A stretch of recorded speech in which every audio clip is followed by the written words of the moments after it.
Let's get started. That's going to be a weird way to start every class. All right. Thank you.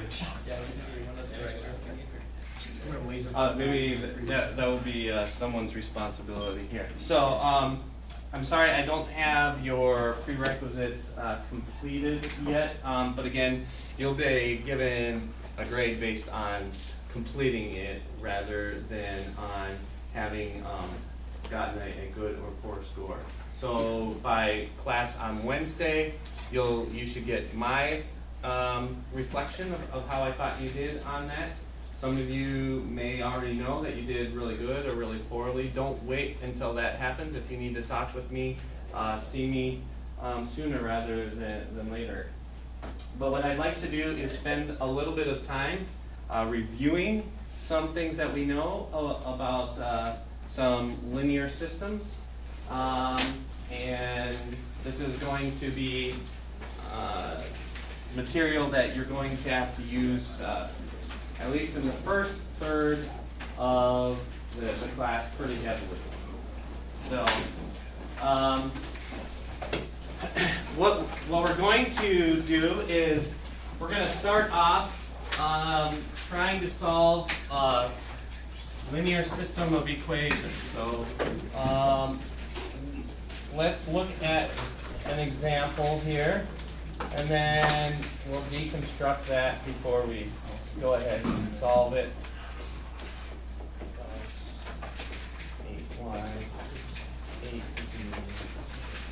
2, and 4x plus 4y minus 8z equals 8. Okay, so I just call this a linear system of equations. The first thing we need to understand is what constitutes a linear equation.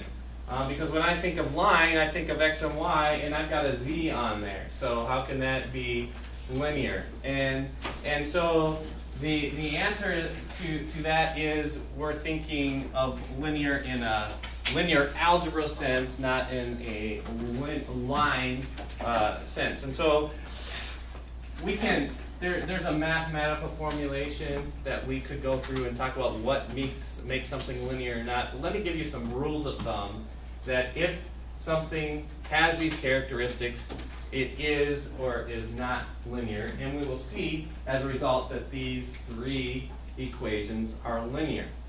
So the first thing we need to know is that our equation can have any number of variables.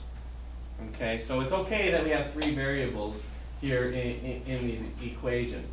By the time we get done with the class, we'll be using equations, like I said on Wednesday, with hundreds, maybe even over 1,000 variables in those equations. They will still be linear. Okay, so it's not the number of variables that makes it linear versus nonlinear. It's what we do with those variables. So what we're going to do is we're going to look at each term in our equation, and we can have any numeric coefficient or constant coefficient. So we can see here that we have -8 here, or +8, 3, 6. That's okay. What we can't have, so this is okay. Maybe I should use a green check mark.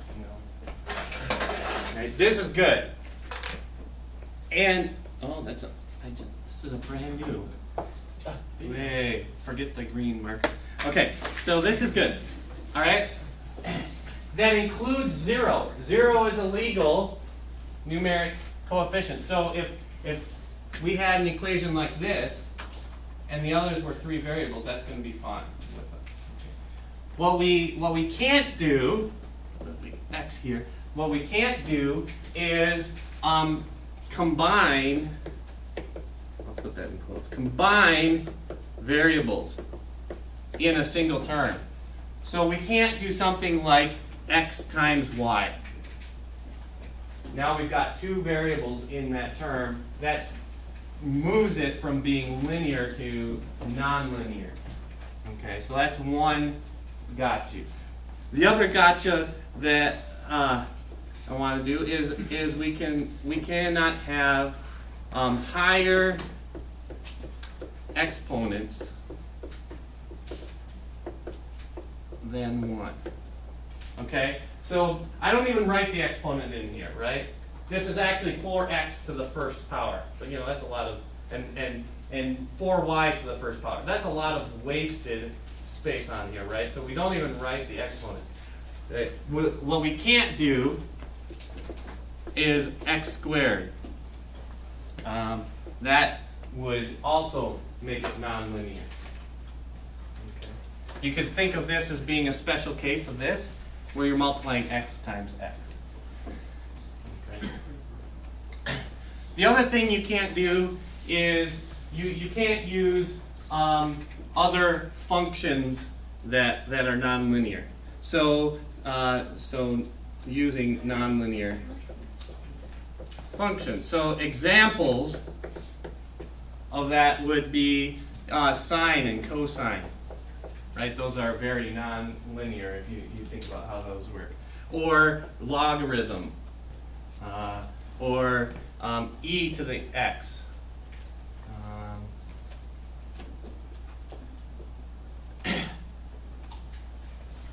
Factorial, and so forth.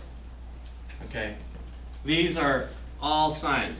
So if we look at our rules, we can have any number of these terms. That's fine. They're all led by a constant coefficient and a single variable in each term. That's how we know that these are linear equations for the purposes of this class, and not nonlinear. That will require us sometimes to simplify our math models. The world doesn't work in nonlinear ways, but linear equations are a whole lot easier to work with than nonlinear equations are. So we're going to stick with models that approximate the world, approximate human behavior, approximate costs in terms of these linear equations. So if you think about the prerequisite exam, you had to develop a linear equation that was the distance equals rate times time, basically, right? And so you had a given rate, and you had to plug in the time. Okay, that was a linear equation. We could put on a graph here. This is the distance, and this is the time, and there was going to be some function that represented how fast things could move. Okay, we're going to do those kinds of interpretations of the world. But, you know, if you think about how you and I drive, we don't get to instantly go from 0 to 60 miles an hour. And we don't get to travel non-stop from our starting point to our destination. We hit things like red lights and stop signs. There's sometimes traffic that slows us down. This is an approximation to our travel. It's not an actual representation of what's going to happen for every single truck that's going from a warehouse to a retail center. But it's a good enough approximation. We're going to get a really good estimate of how long it takes to get from one point to the other. Okay, and so if we can, we're going to stick to that. So what we would like to get with this linear system of equations here is we would like to get an answer that looks something like this. X equals, I'll put some value here, A, Y equals some value B, and Z equals some third value C. That's kind of our desired end goal, right? Because then we've solved what the value is for each of these variables. So we need to somehow transform this set of equations right here into this set of equations here. If we want, we can make this look a little bit more like this by changing it up a little bit. We can make this x, I'll be even more explicit here, 1x plus 0y plus 0z equals A. Right? And 0x plus 1y plus 0z equals B. And 0x plus 0y plus 0z equals C. Right? Those are the same two equations here and here as each other. Okay, so, oh, thank you. Yeah, that's not a good idea.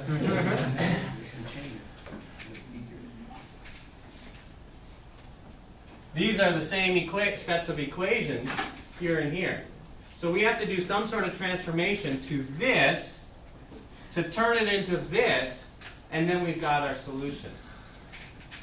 Okay, so let me remind you here of something that will explain, maybe, if it's ever been confusing to you, the transformations that we're going to make on here, why they're legal. And I'm going to kind of go backwards here. We all know that, say, 4 equals 4 is not surprising, right? And what you're used to in algebra is, right, you do the same thing on one side of the equation as the other. So if I've got some variable x, and I know the solution to my equation is that x is going to end up equaling 3, I can add this equation to this equation and end up with 4 plus x equals 4 plus 3, or 4 plus x equals 7. What I've done, it looks like, is I've added this equation to this equation, right? Because what I've really done is I've added the same value on this side as I added on this side. I just called it different, right? I called it x here, and I called it 3 here, right? So if I take two equations and I add them to each other, I'm okay. I end up with some new equation. It still is valid. That new equation is just as valid as that old equation was. Okay? So I'm going to do that quite frequently with these sets of equations here, because I want to do additions to them in order to transform them to look something like this.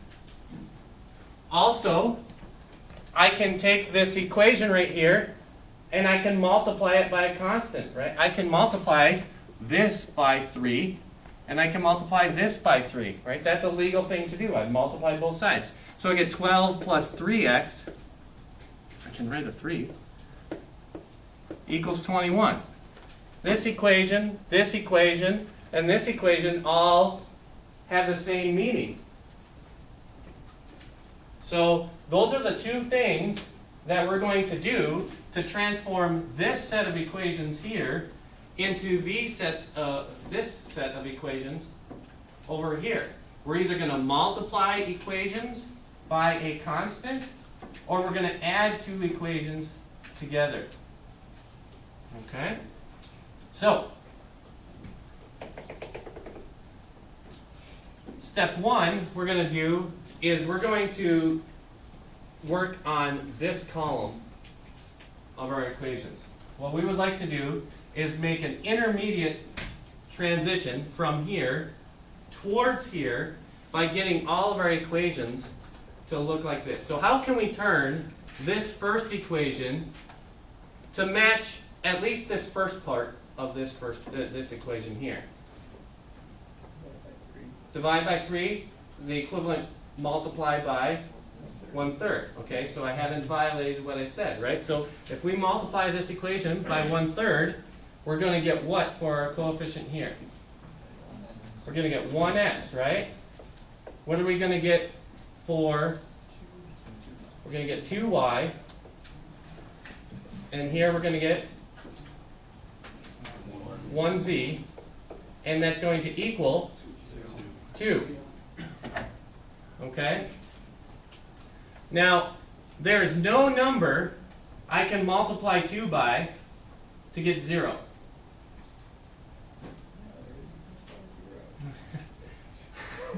Thank you. You're right. You just ruined the linear system, though, unfortunately. So 0 is the only number. Let me rephrase that. And it's problematic. So we can't multiply this by a useful number in our instance and get 0. So if we can't multiply, then what is our other option? We're going to have to add two equations together. Okay? What value would we want to add to this? Negative 2x, right? Because we want to get down to 0x. Okay? So I don't see a negative 2x anywhere. So let's make one. Okay? I'm going to make a temporary one from here. Because it's easy to turn 1 into any number that we want. So how can we turn this equation now into a 2x? Or negative 2x, sorry. Multiply it by negative 2. So let's do that. I'm going to multiply this by negative 2, and I get negative 2x. Minus, we multiply 2 by negative 2, and we get negative 4. And we multiply 1 by negative 2, and we get negative 2z. That looks like a z, negative zz. And we multiply this 2 by negative 2, and we get negative 4. So I've got this temporary, I hope it shows up on the camera, this temporary equation right here that we can add those two together to get our 0. All right? So let's add these two equations together, just like we did over there. What's negative 2x plus positive 2x? 0x. What's negative 4y plus 8y? Positive 4y. Positive 4y. And what's negative 2z plus positive 8z? 6z. And then finally, what's negative 4 plus positive 2? Negative 2. We have succeeded now in this next step, right? We have our 1x here. We have our 0x here. Let's repeat that process. We want to turn this 4x into a 0x, right? Any suggestions how we might proceed?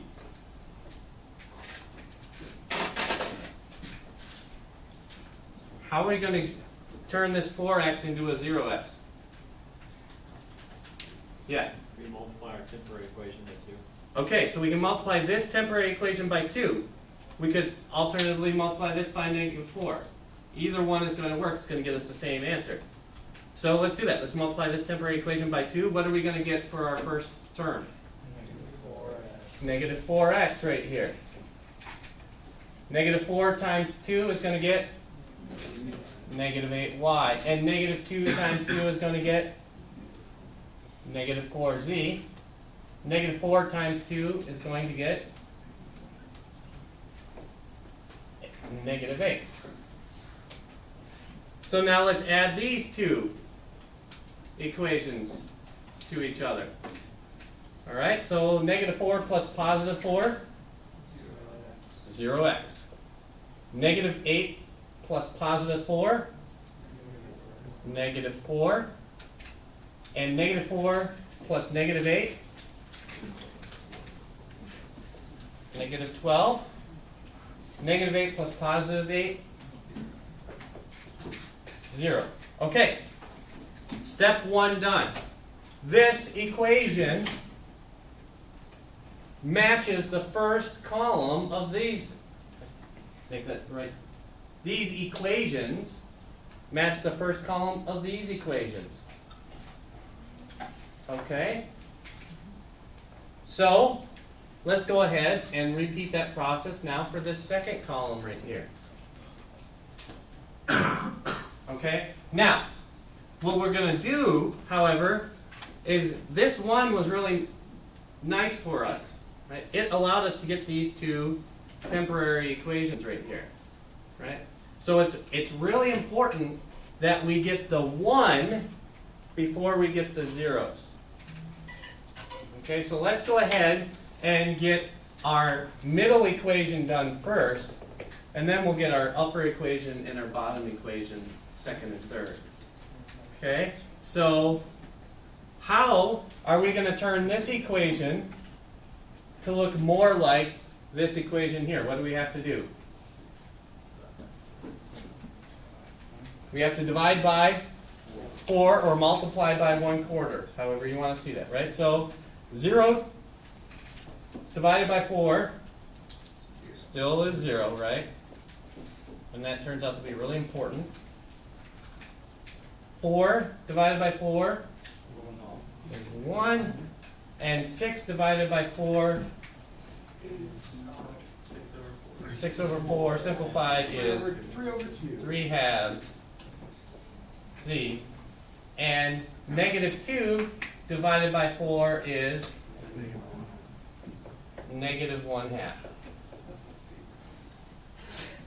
All right? So now, let's go ahead and what do we want to turn this into here? How are we going to turn this into a 0? What do we need to add to it? We know we need -2y, right? So how are we going to get -2y? Where are we going to find a -2y? We can multiply this again. What are we going to multiply this by? -2. So what's 0 times -2? That remains 0x. That's really important. This is why we do it in this order. If you try doing it in some other order, you'll end up with a non-zero value here, and you'll turn this 1 into something other than 1. So you have to do it in this order. Otherwise, you'll get messed up values. You'll get non-diagonal values. Okay? And what do we do for z? We're multiplying it by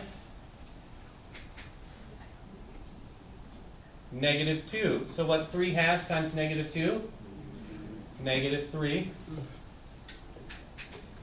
And what's -1/2 times -2? +1. Right? Because negative times a negative equals a positive. So now we got our temporary equation. We got our base equation. Let's add them together. What's 0 plus 1? Come on. That was not a hard question. What's -2 plus +2? 0. Thank you. And what's -3 plus +1? -2. And 1 plus 2 is 3. Okay. Let's get that bottom line. What are we going to do? What do we need here? Well, we want to turn this into a 0. How are we going to get it to 0? Add 4y to that, right? So where are we going to get 4y? Let's just go ahead and add these two equations together. All right? What's 0 plus 0? 0. Thank you. What's plus 4 plus -4? 0. And 6 plus -12? 6 plus -12 is -6. And -2 plus 0? All right. We now are 2/3 of the way through. Now we have to do our last computation here. Okay? I'm sorry for those of you who have had advanced math and know how to do this with Gaussian Seidel elimination, all that fun stuff. But stick with me. All right? What's the last thing we want to do? We want to have a 1 here and zeros everywhere else, right? We're going to do the same thing. We're going to work on the 1 first, and then we're going to eliminate the other coefficients. So how do we turn this into a 1? No, we can't plus, because then these would add, you would add 7z over here, right? Divide by -6. Right, this is a negative coefficient here. We need to make sure it becomes a positive coefficient right here. Right, so let's do that. 0 divided by 0 remains 0, right? And negative 6 divided by negative 6 becomes our 1. Negative 2 divided by negative 6 is positive 1/3.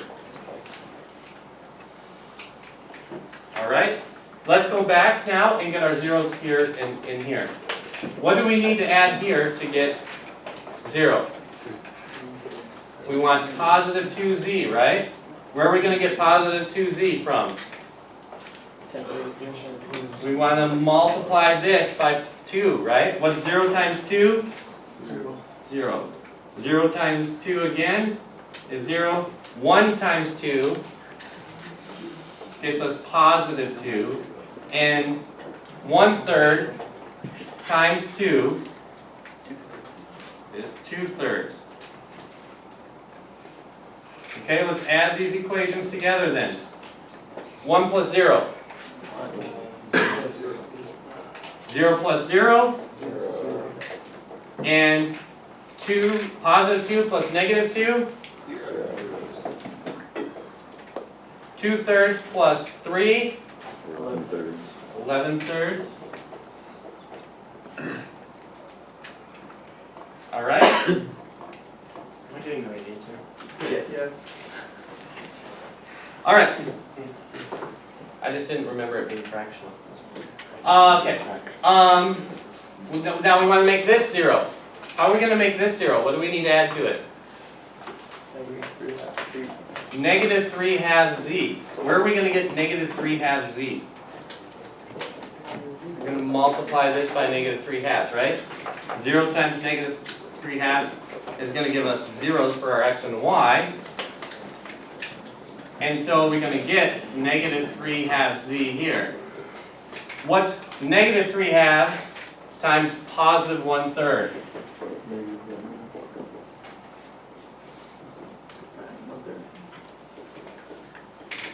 Negative 1/2, right?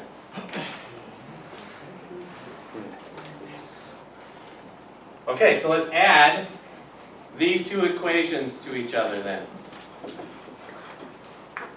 0 plus 0. 0 plus 0. 0 plus 1. I need to add the right ones together. That didn't look right. Negative 3 halves plus positive 3 halves. 0. And negative 1/2 plus negative 1/2 is negative 1. That's important. Okay, so now we have something here that exactly matches the pattern that we were shooting for here. Right? So that means our solution is x is what? X is 11/3. Y is negative 1. And z is positive 1/3. And I would encourage you, if you do these things, it's really easy to make a mistake. Go back and double check. It doesn't hurt to try. So let's do that real quick.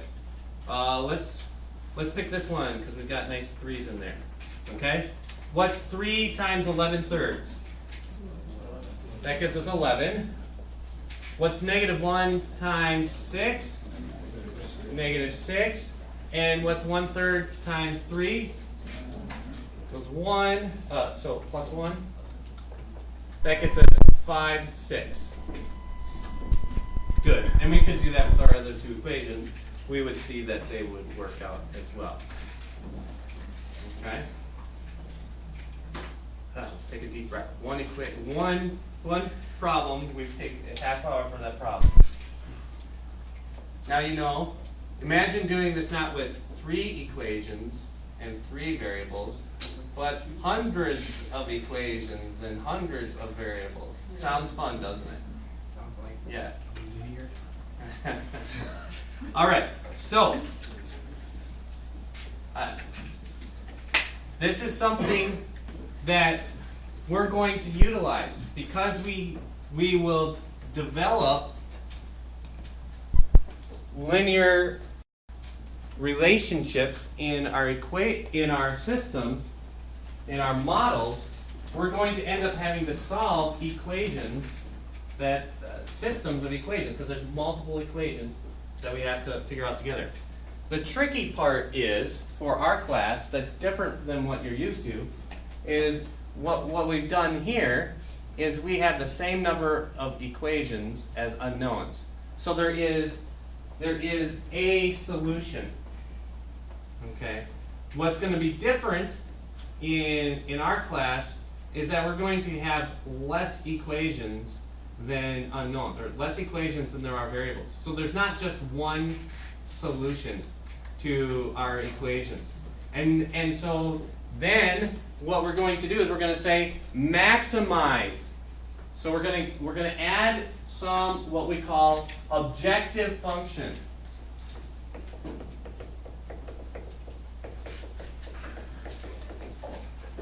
So this might be something like profit. What do you want to do if you're a business with your profit? You want to maximize that profit. It could be something like cost. What do you want to do with your cost? Minimize. You want to minimize. Okay, so those are the words that we're going to associate with our objective function. Usually in our class we're going to just say minimize, and we'll see how that will be fine. Minimize some objective function. Subject to, because writing subject to all the time gets tedious, so we'll just do asking. Subject to, and then we'll have some set of linear equations. And typically, the number of equations is going to be less than the number of variables. And so because of that relationship, we won't be able to directly use this strategy. We're going to have to cheat a little bit, and we'll see that when we get to chapter 3. So we won't come up with a solution, we'll come up with a whole set of solutions. So if we have a set of solutions, then this function right here is going to drive which solution we prefer. If all of these work, am I going to spend more money here, or am I going to spend more money here? And they will affect each other. And when you combine them all together, that's what's going to drive that. Okay? So what's going to underlie us choosing our final solution with our objective function is solving something that looks like this. And what we need to do before we get to those final solutions is we need to talk about how we represent our linear models, how they interact, and then we're going to see how those fit into some linear equations. So we need to talk about linear systems. And I find that I'm a very visual thinker, and that hopefully a lot of you are. So we're going to visualize to start off with these equations, which means we only get two variables, because I can't draw in 3 dimensions, and at least not effectively. So we're going to stick to really, really simple systems to start off with, so we can try to build up intuition about how these things work with each other. We'll be drawing graphs and lines and intersections to see how they work. We'll solve those. Then, once we'll see how we can solve those 2 variable systems, we'll switch. We'll have a method that can move beyond 2 variables. We won't be able to visualize it anymore. But you'll be able to kind of make context, like, oh, if there were only 2 variables, it would be like we were doing this, except we're doing it in 30 dimensions, whatever that means. Right? And trying to visualize that is beyond my capability, at least. So, what we need to do to be able to visualize is to remind ourselves how to draw lines. All right, so let me pull up here a little graph paper here.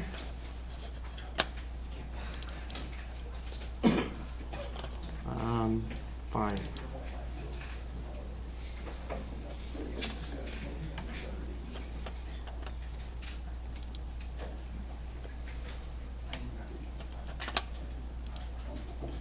Full screen. Here we go. Check on.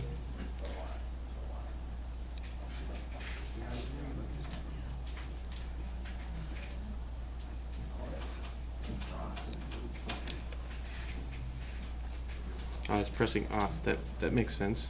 Pressing off doesn't work so well.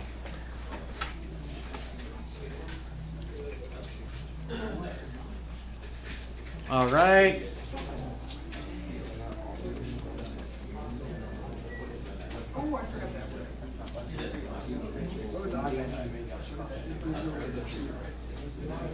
There we go, there we go.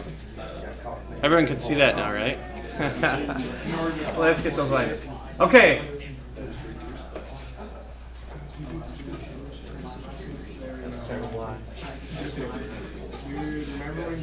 All right. So let's remind ourselves of how these work. So if I've got some equation, let's say y equals 3x plus 4. Okay, what do we call this form of an equation? Slope intercept.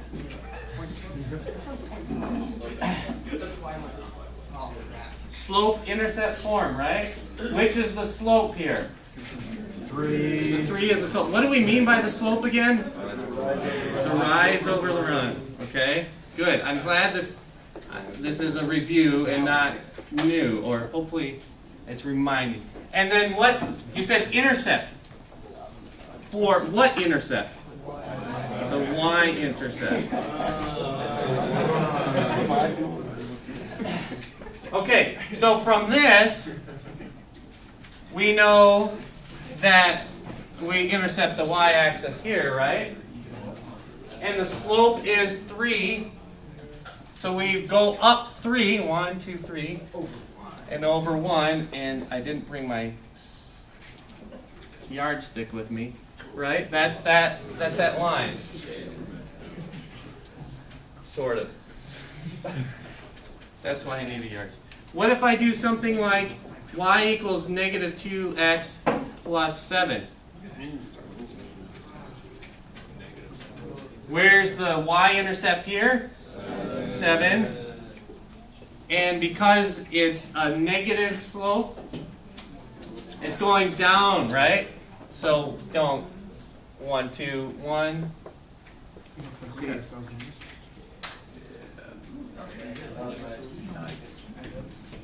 Okay. What happens if I slightly change these now?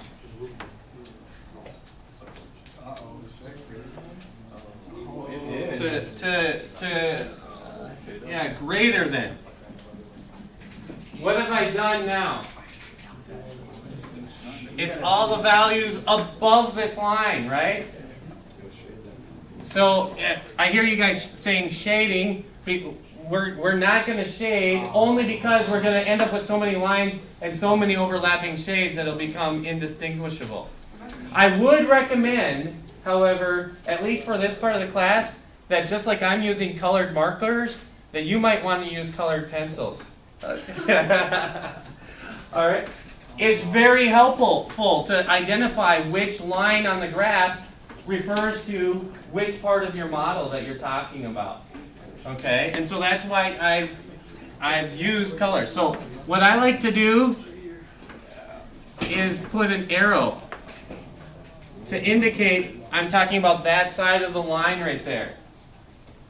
Okay, that makes it easy for me to know that we're talking about this side. And you know what? I'm going to change this to a less than just because I get more of the graph on there. Okay? And I am not a stickler, like maybe you've been taught in other math courses about a solid line versus a dashed line to differentiate less than or equal. I don't care. Alright? Yes. Alright?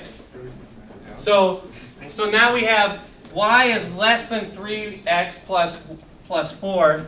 That's all of these down here. Okay? So now let's do a greater than here.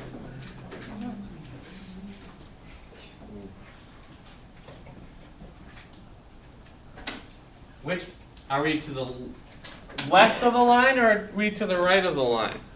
To the right, to the right. If you're not sure, you can always put a value in. Let's see what happens when x is 3. Okay, so if x is 3, we get negative 6 plus positive 7. We get 1. Well, that's nice. Let's do 2. Negative 2 plus 7 gets positive 3.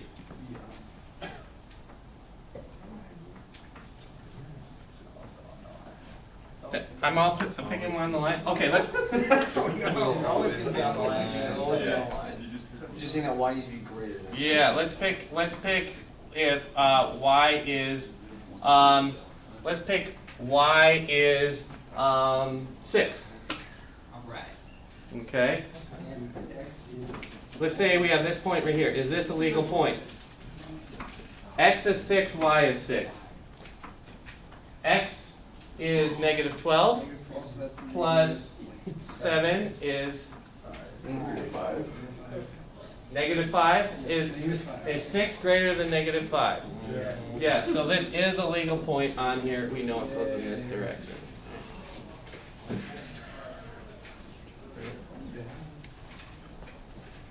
All right. What if we do something like, I'm supposed to have 4 colors, but they're really not doing me good here today. What if we have something like y equals 2? Let's go 3. Y equals 3. That's a straight horizontal line, right?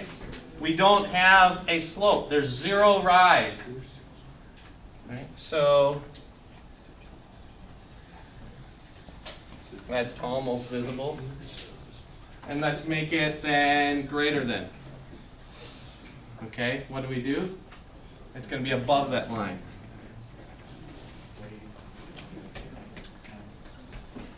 And let's go ahead. How do we make, instead of a horizontal line, how do we make a vertical line? So x, oh, there's a leftover green marker here. X equals, let's do x equals 4. That's going to be a vertical line right here, right? Boy, that is a terrible vertical line. All right, so let's do less than here. What side of the line?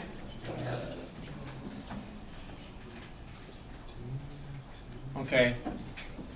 This is very common for us to have these systems not just of equations, but inequalities. So, for instance, I'm not going to let my employees work more than 40 hours. The number of hours they work is less than 40. That might be something in there. They have to work at least minimum wage, so their rate of pay has to be greater than, I don't even know what minimum wage is. Okay. All right. And so on. So so with this set of equations here, y is less than 3x plus 4, y is greater than negative 2x plus 7, x is less than 4, and y is greater than 3, we get a feasible region right here in the middle. Somewhere in here is where our solution would need to be. Right? If these equations somehow modeled what we were interested in, right? We have a bunch of possible answers to the equation. And it's only when we say we want to maximize I don't know, let's maximize 3x plus 4y. That we can say some point, we can evaluate 3x plus 4y at every single one of these points. Anyone want to volunteer to do that for me? How many points are there? Infinite. So we got to head. More than What do you think? Little sneak peek, we're not going to test all possible points, right?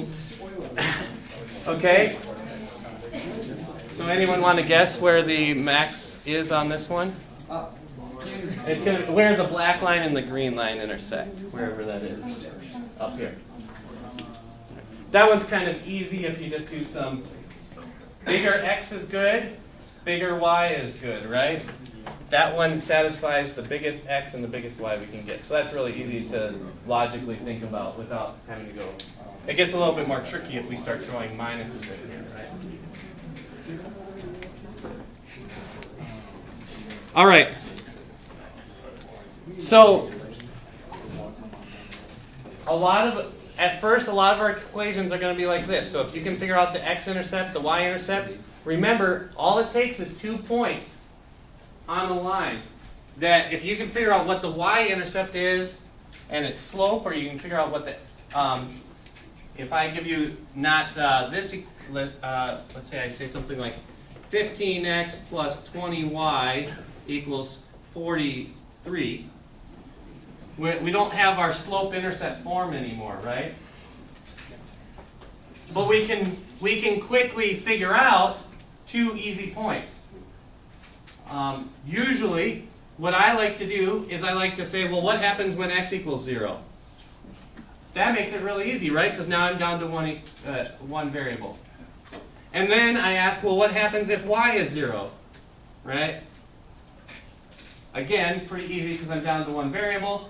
I figure out what the corresponding x and y is. I now have my 2 points on my line, and I can just draw the line. I don't have to figure out all the points, right? So these are more the form of the lines that we will work with in class, but we can use this strategy in order to do that. So let's say we do have these two. What do we say? The black line and the green line. Where they intersect? Well, that's pretty easy, right? X equals 4, so 12 plus 4, 16. So the maximized equation here is 4, 16, up there somewhere. All right. Your homework for Wednesday is already on Moodle. It's not in the book, so you don't have to have your book yet. Hopefully you guys have already made your purchases for the book. I don't know how long it'll get there. I have already put out the textbooks into, I know I said 218, actually I should have said 217, which is the big open lab at the other corner of the hallway. Those 3 books I showed you on Wednesday are there. So Wednesday, have that in, turn it in to Moodle. Again, remember, this is completion grading. So if something doesn't make sense, see me, see another student, either in this class or who's taken it before. All I care about is that you're learning and that you're understanding. I don't care if you individually could come up with that. I care if you, in the future, can come up with it on your own. If you can't, after one equation, give yourself another equation. If you can, do the one and be done. All right?